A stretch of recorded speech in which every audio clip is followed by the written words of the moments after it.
Hello and welcome. So this is the third part of the chapter Democratic Resurgence, and in this part I'm going to talk about a period in Indian democracy that is considered to be a blot on Indian democracy. भारतीय लोकतंत्र पे एक कलंक के रूप में इस period को देखा जाता है और ये पीरियड है national emergency in India. National emergency का पीरियड है। ये जो पार्ट है आपके चैप्टर का, ये डेमोक्रेटिक रिसर्जेस का, it is the same as that of crisis democratic order. तो क्राइसिस टू डेमोक्रेटिक ऑर्डर जो आपका चैप्टर 6 था, आपकी बुक का जो चैप्टर 6 है, दिस इज़ द सेम। पूरा चैप्टर आपको पढ़ना पड़ेगा उसके लिए, नेशनल इमरजेंसी के लिए। And the other new content that had been added in to the chapter about 3 political thinkers, Jayaprakash Narayan, Ram Manohar Lohia and Deen Dayal Upadhyay, that I have explained in the previous 2 videos of the chapter. Okay, so here in this video I'm going to talk about national emergency. If I could discuss the causes completely, that would be also a big achievement. Now on this screen I have included certain pictures which are very important. The first one is a clipping of Hindu newspaper clipping है जिसमें president proclaims national emergency. ये 26 जून 1975 का paper है और उसके आगे ही एक इंदिरा गांधी की फ़ोटो है जिसमें ये उस वक्त की फ़ोटो है जब Indira Gandhi all India radio पे when she announced that president has declared emergency in the country and there is no reason to panic, कि राष्ट्रपति ने देश में आपातकाल की घोषणा कर दी है और इससे परेशान की घबराने की कोई बात नहीं है। दूसरी पिक्चर आप जयप्रकाश नारायण की देख रहे हैं, बहुत बड़ी रैली जो हुई थी रामलीला मैदान में उसकी है। तीसरी में आप ये देख रहे हैं संजय गांधी के साथ हैं इंदिरा गांधी, एंड ये जॉर्ज फर्नांडिस की पिक्चर है। Now all these characters had played a very important role in the emergency which we are going to see now. So let's begin the video. Background to emergency is the same as the causes of emergency. So in the boards you will get the question on this, explain the causes of emergency, and it's usually a 6 marks question where it becomes very lengthy. If you see in the book the content is so long, it becomes very difficult to पूरा short करके उसको लिखना बहुत difficult होता है। That's why I try to give the content in short. तो सबसे पहला तो इकोनॉमिक कॉन्टेक्स्ट, कि उस समय जो कंट्री का इकोनॉमिक कॉन्टेक्स्ट था। अब इकोनॉमिक कॉन्टेक्स्ट को समझने के लिए थोड़ा सा पीछे जाइए on 1971. So in 1971 midterm elections were held in which Indira Gandhi came back to power with 3/4 majority, and the 1971 election was fought with the slogan of गरीबी हटाओ। तो कांग्रेस जो इंदिरा गांधी ने चुनाव लड़ा था वो लड़ा था गरीबी हटाओ के स्लोगन से। गरीबी हटाओ के स्लोगन पे जनता ने उनको वोट किया था कि with the expectation that when Congress will come with full majority in power then poverty will be removed, तो देश की इकोनॉमिक हालत सुधरेगी। But as we moved toward 72-73 the condition, the economic condition in the country went on deteriorating, वो लगातार खराब होती गई आर्थिक हालत हमारे देश की। और उसके कुछ कारण थे। पहला था burden of refugees due to Bangladesh war. Now you all know that during the 1971 war between India and Pakistan a lot of refugees had come from Bangladesh to India. So their burden, उनको खिलाने का, पिलाने का, उनको रहने का, उन सबका जो बर्डन था वो इकोनॉमी पे आया। Second, US stopped all aid afterwards. In the 1971 war आपको याद होगा that US was to the side of Pakistan. Even US had sent its 7th fleet towards India in the war. तो यूएस पूरी तरीके से पाकिस्तान के साथ था। इसलिए लड़ाई के बाद after the war US all stopped all the help, all the aid that it had been giving to India. तीसरा, जो ऑयल प्राइसेस थे वो बढ़ गए थे इंटरनेशनल मार्केट में, and the increase in the oil prices led to a rise in inflation. तो oil prices की वजह से, बढ़ने की वजह से, और भी फैक्टर्स जो इंडिया में थे वो सब उन्हें मिलाकर महंगाई बढ़ा दी, and inflation rose from about 30 to 40%. This was a big rise in inflation. Like जो कमोडिटी पहले आप 100 रुपए में खरीद सकते थे, now that thing was being sold at 130 or 140, which is a very big hike in inflation. This is a big hike in inflation. उसके साथ ही साथ जो इंडस्ट्रियल ग्रोथ रही थी, हमारा प्रोडक्शन जो था वो डाउन हो गया था, industrial as well as agriculture. और जब ये दोनों प्रोडक्शन कंट्री में, किसी भी कंट्री में डाउन होते हैं तो अनएम्प्लॉयमेंट रेट क्या होती है, वो बढ़ती है। जब प्रोडक्शन ही नहीं हो रहा है तो एम्प्लॉयमेंट कहाँ से जनरेट होगी। तो unemployment rate was very high. Failure of monsoon in 1972-73, 72-73 में उस समय की हमारी जो एग्रीकल्चर थी it was largely depended upon monsoon. तो मॉनसून फेल हुआ था, सूखा पड़ा था 72-73 में, जिसकी वजह से जो food grain production that went down by 8%। Okay, so if you all these things, ये जितना भी चीजें थी इन सब ने मिला के it created an impact of extreme unemployment, inflation, poverty, and hopelessness in the country. Like people were really worried as to what will happen, and the dissatisfaction against the government, because the government had promised of Garibi Hatao. Government ने कहा था will remove poverty. So the dissatisfaction against the government was rising day by day. On the other hand, there was a lot of corruption in the government machinery, a lot of corruption. So उससे जो है, जो लोगों के अंदर जो गुस्सा था वो बहुत बढ़ रहा था, और ये गुस्सा सामने आता है in the form of Gujarat and Bihar movements. These movements are considered to be a big factor in the imposition of emergency. तो क्या हुआ था कि जनवरी 1974 में गुजरात में students began to protest against the rising prices and corruption. Students ने एक movement शुरू किया था गुजरात में, और ये उसी मूवमेंट की पिक्चर है। ये नव निर्माण मूवमेंट इसको कहा गया था, और इस मूवमेंट में स्टूडेंट्स ने जो प्रोटेस्ट किया था against the rising prices and corruption, हुआ ये था कि जो स्टूडेंट्स के जो चार्जेस थे, मेस चार्जेस, फीस, इन सब में बढ़ोतरी हो गई थी, and therefore they striked against the government and there were so many demands. और सबसे पहली जो उनकी डिमांड थी वो ये थी to dismiss the Gujarat government, because the Gujarat government had become very corrupt. Gujarat में उस समय जो गवर्नमेंट थी वो कांग्रेस की गवर्नमेंट थी, being led by the chief minister Chiman भाई पटेल। तो चिमन भाई पटेल गुजरात के चीफ मिनिस्टर थे, और उनके अगेंस्ट जो पूरे स्टूडेंट बॉडी थी ये लामबंद हो गई, एंड इनका साथ दिया the people of Gujarat also supported them. But this movement turned violent and the government started repressive measures. तो गवर्नमेंट ने इस मूवमेंट को सप्रेस करने की कोशिश की, कई जगह पे लाठी चार्जेस हुए, गोली चलाई गई, कई जगह पे आगजनी हुई है, उसके बाद बसों को, दुकानों को, इन सबको, तो मूवमेंट वायलेंट हो गया। और जब ये मूवमेंट वायलेंट हुआ तो पुलिस फायरिंग में a lot of people lost their life, and then curfew was imposed in Gujarat. पूरे गुजरात में कर्फ्यू लगा दिया था काफ़ी डिस्ट्रिक्ट्स में। और उस समय 1974 में, देखिए जनवरी 1974 का ये मूवमेंट है, and 26 January 1974 in Gujarat was celebrated amidst curfew. लेकिन ये मूवमेंट सक्सेसफुल हुआ in the sense that soon the Gujarat government, Chiman भाई पटेल की जो गवर्नमेंट थी उसको डिसमिस कर दिया गया था, और इलेक्शन वहाँ पे कराने की बात हो रही थी। तो प्रेसिडेंट रूल वॉज इम्पोज। तो ये मूवमेंट नव निर्माण मूवमेंट का नाम इसको दिया जाता है, और ये नव निर्माण मूवमेंट सक्सेसफुल हुआ था। So inspired by the success of this Navnirmaan movement, the students in Bihar, अब गुजरात में सक्सेसफुल हो गया, जनवरी में वहाँ पे, जनवरी फरवरी में थे ये सब हुआ वहाँ, और फिर मार्च में बिहार में ही फिर ऐसा ही एक और मूवमेंट स्टार्ट हो जाता है by the students, and the issues were quite the same, against the rising prices, corruption and unemployment. Okay, March 1974 में वहाँ पे ये मूवमेंट शुरू होता है, और इसमें एक्चुअली हुआ ये था कि स्टूडेंट्स ने एक मार्च निकाला था towards Vidhan Sabha, and that March towards the Vidhan Sabha that became, उसमें थोड़ा सा जो शरारती लोग होते हैं उन्होंने दुकानों में आग लगा दी थी, तो स्टूडेंट्स को अरेस्ट कर लिया गया था। तो जब स्टूडेंट लीडर सारे अरेस्ट हो गए, then they approached JP, Jayaprakash Narayan, to provide a leadership to this movement. Jayaprakash Narayan, to provide a leadership to this movement. So Jayaprakash Narayan agreed on two grounds. He said कि okay, I will provide leadership to the movement, but there are two conditions. First, the movement will be peaceful, and second, it will not be confined to Bihar. अब जयप्रकाश नारायण के बारे में मैंने आपको बताया है first video of this chapter, उसको सुनिए, उसको देखिए। वो एक बहुत बड़ी पॉलिटिकल, एक राजनीतिक शख्सियत है इंडिया की, और he was a Gandhian.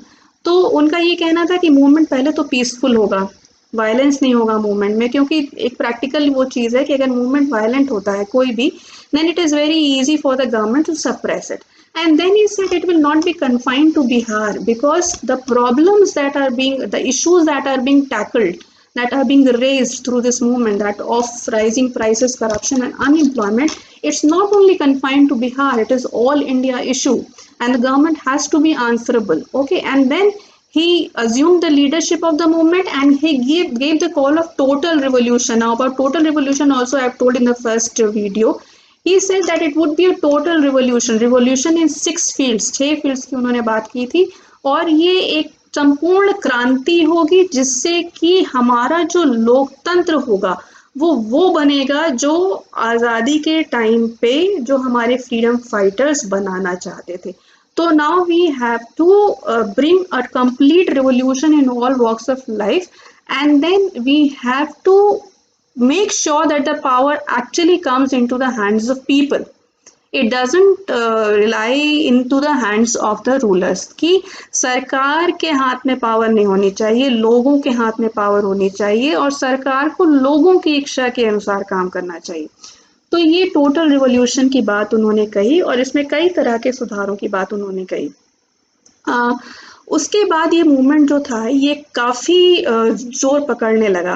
People were moved by JP's appeal, and because of the problems, because people were not happy with the performance of the government, a lot of people joined this movement. Okay, तो ये में बड़ी बड़ी rallies हुई. इसमें एक rally थी पटना के गांधी मैदान में जो हुई थी, वो बहुत बड़ी रैली थी जिसमें बहुत लोगों ने पार्टिसिपेट किया. Then there was a rally held in Ramlila Maidan of Delhi. कहा जाता है कि उससे बड़ी रैली आज तक है, और ये उसी रैली की फोटो है. अगर आप देखिए, जहाँ तक आप देखेंगे only man you can see, आदमी ही आदमी है. There were so many people who came to listen to Jayaprakash Narayan, and it was an atmosphere where each and every individual citizen in the country was feeling as if it is their responsibility to transform the system.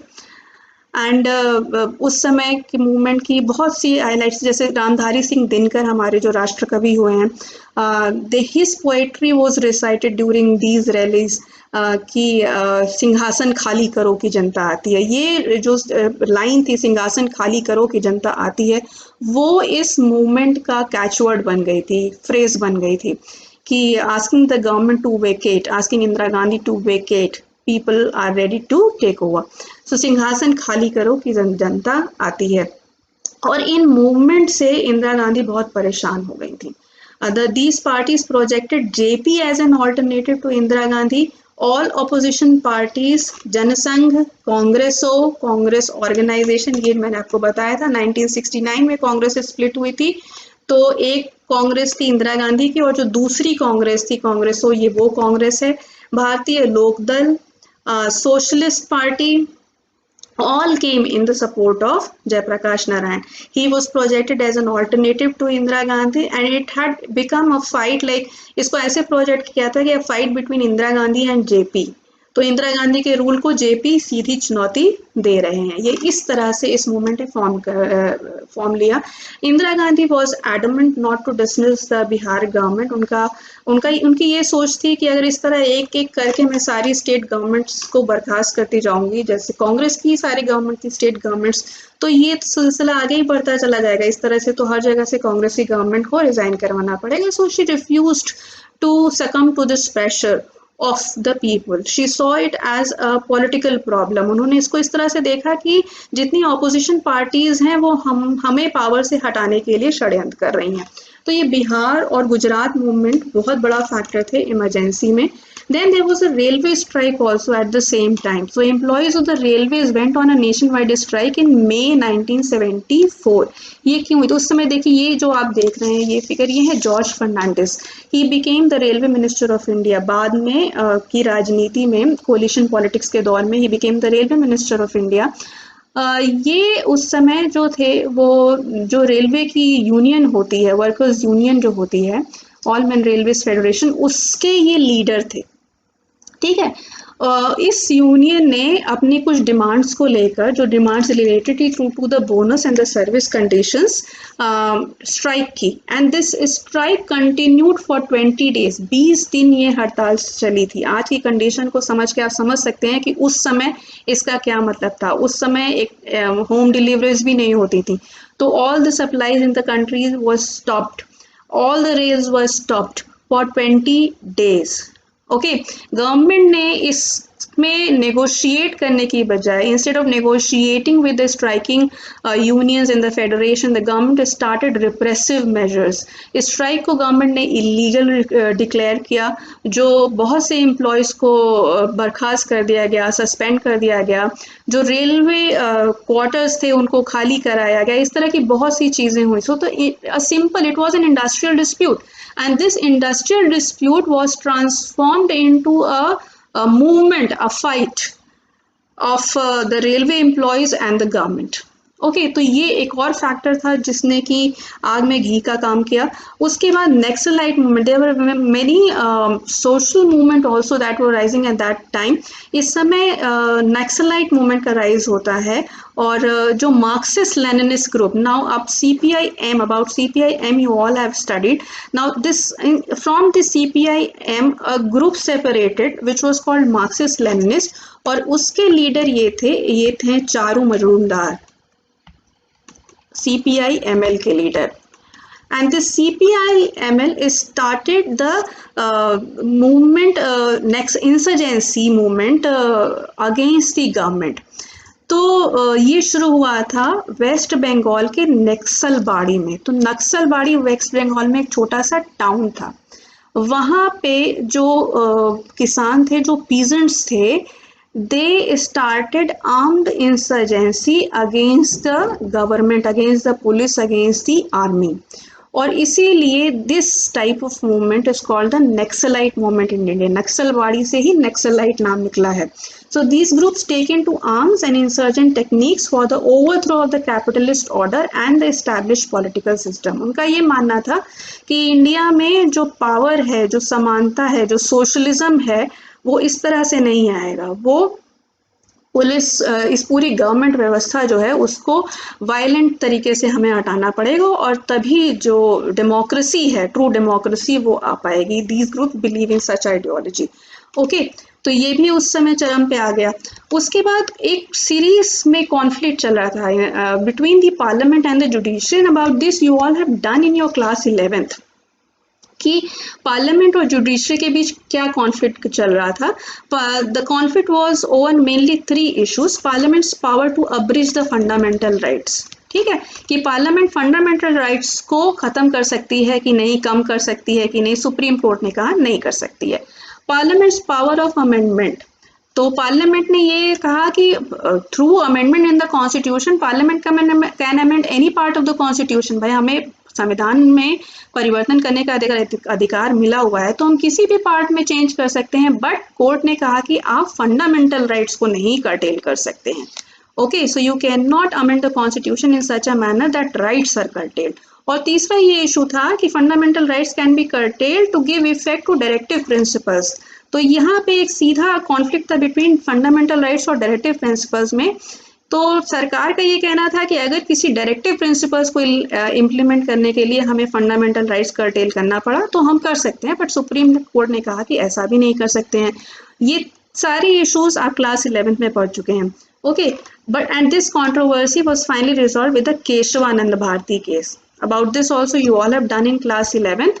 इसमें court ने एक theory evolve की थी which is called the basic structure theory. इसमें ये कहा गया था that the parliament can amend any part of the constitution but not in the manner that it affects the basic structure of the constitution. तो court ने ये माना था कि संविधान का जो मूलभूत आधार है, मूलभूत ढांचा है, बेसिक स्ट्रक्चर है, उसको चेंज नहीं किया जा सकता है। ओके, अब ये सारा विवाद हुआ क्यों था? हुआ इसलिए था क्योंकि इंदिरा गांधी कुछ ऐसी चीजें करना चाहती थी जिसके लिए राइट टू प्रॉपर्टी को लिमिट करना था।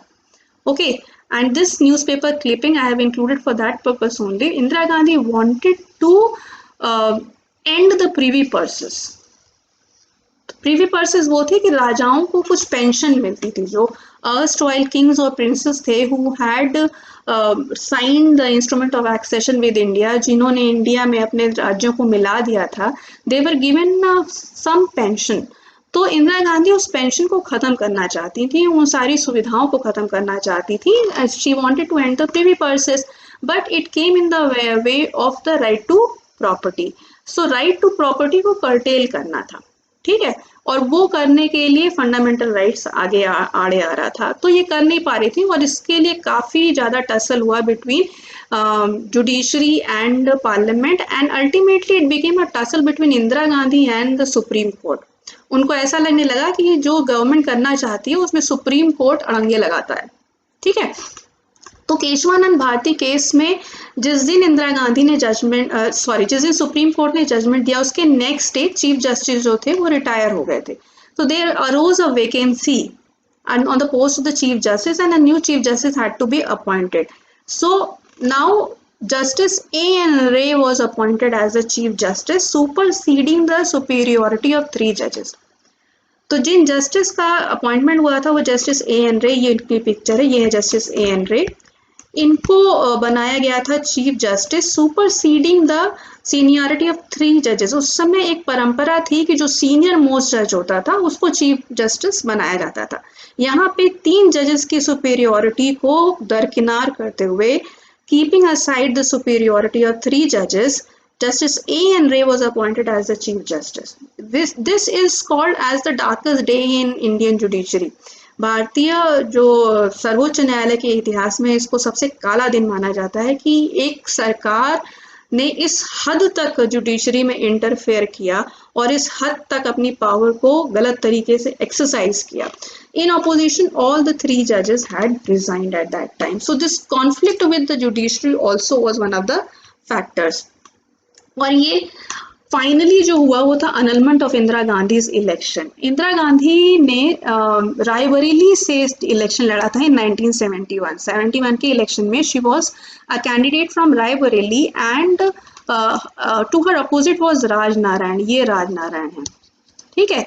तो राज नारायण जो थे उन्होंने एक पिटीशन डाली थी, इलेक्शन पिटीशन डाली थी इलाहाबाद हाई कोर्ट में, saying that Indira Gandhi has used the official machinery in the election, which is against the election code of conduct. Okay, तो ये एक election petition Allahabad high court में चल रही थी, और इस इलेक्शन पिटीशन पे on 12 June 1975 justice Jagmohan Lal Sinha, ये है justice Jagmohan Lal Sinha, on 12 June 1975 justice Jagmohan Lal Sinha annulled the election of Indira Gandhi to Lok Sabha. उन्होंने इसमें 2 आरोप जो थे उनको ही फाउंड 2 जो आरोप थे उनको उन्होंने सही पाया, and on that basis Indira Gandhi election to Lok Sabha was annulled।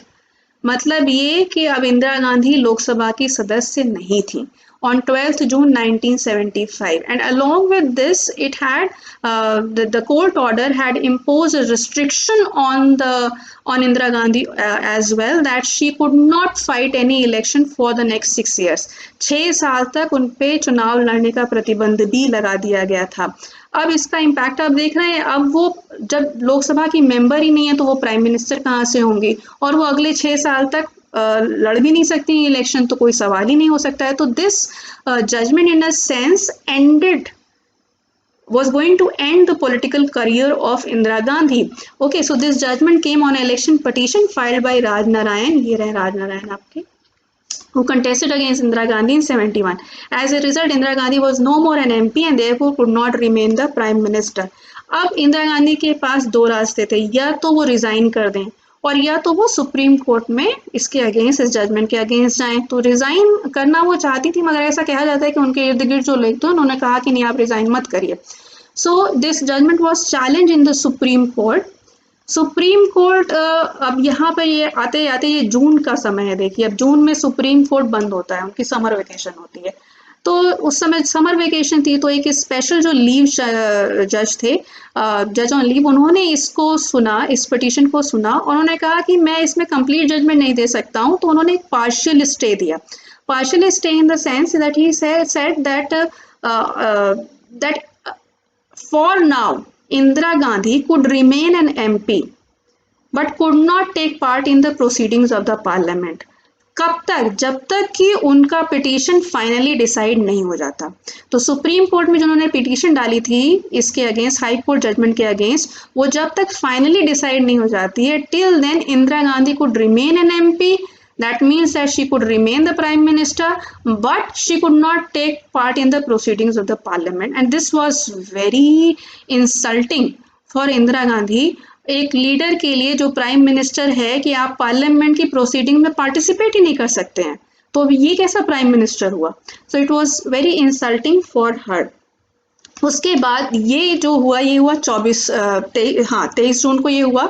उसके बाद 25 जून 1970, अब जब ये जजमेंट आया, जैसे ही सुप्रीम कोर्ट का इस पे पार्शियल स्टेट आया और ये जजमेंट आया, जितनी भी ऑपोजिशन पार्टीज थी, याद करिए वो बिहार मूवमेंट, जितनी भी ऑपोजिशन पार्टी थी, जो जेपी का मूवमेंट था, उन्होंने इसके ऊपर तुरंत लामबंदी करनी शुरू की और ये कहा कि now this government is a immoral government.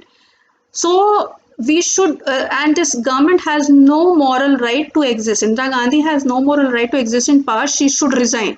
उनको तुरंत रिजाइन करना चाहिए. और 25 जून 1975 को supported by all political parties, JP held a massive rally at वहाँ पे रामलीला ग्राउंड पे ये रैली हुई थी दिल्ली में, and it is suppose to be the biggest rally.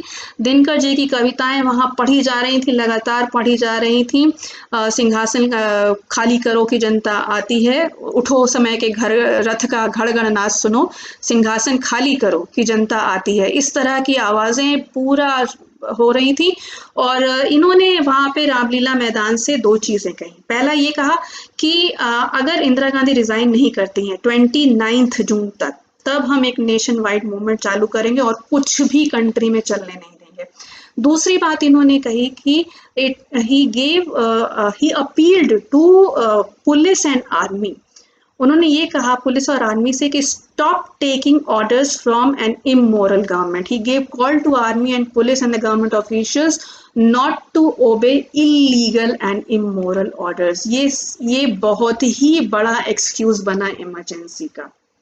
Okay, तो ये दोनों चीजें थी जो उन्होंने एक वार्निंग दी कि 29 जून तक अगर इंदिरा गांधी रिजाइन नहीं करती हैं तो हम नेशन वाइड मूवमेंट और इस तरह की कुछ भी हम व्यवस्था चलने नहीं देंगे कंट्री में. और दूसरा ये कि आर्मी, पुलिस और गवर्नमेंट ऑफिशियल्स को उन्होंने कहा कि आप ऑर्डर्स मानना मना कर दीजिए. Stop taking orders from the government. इसको इंदिरा गांधी ने लिया था कि as a call for, as a conspiracy to bring disturbance in the country, internal disturbance, to create internal disturbance in the country. और उसी दिन शाम को ये डिसाइड हो गया कि प्रेसिडेंट रूल कंट्री में लगाया जाएगा. पूरा उसका खाका तैयार किया गया और प्रेसिडेंट थे उस समय फखरुद्दीन अली अहमद. उन तक ये पूरा प्रपोजल ले जाया गया to impose emergency in the country. And on that day night में अराउंड 10 between 10 to 12 p.m.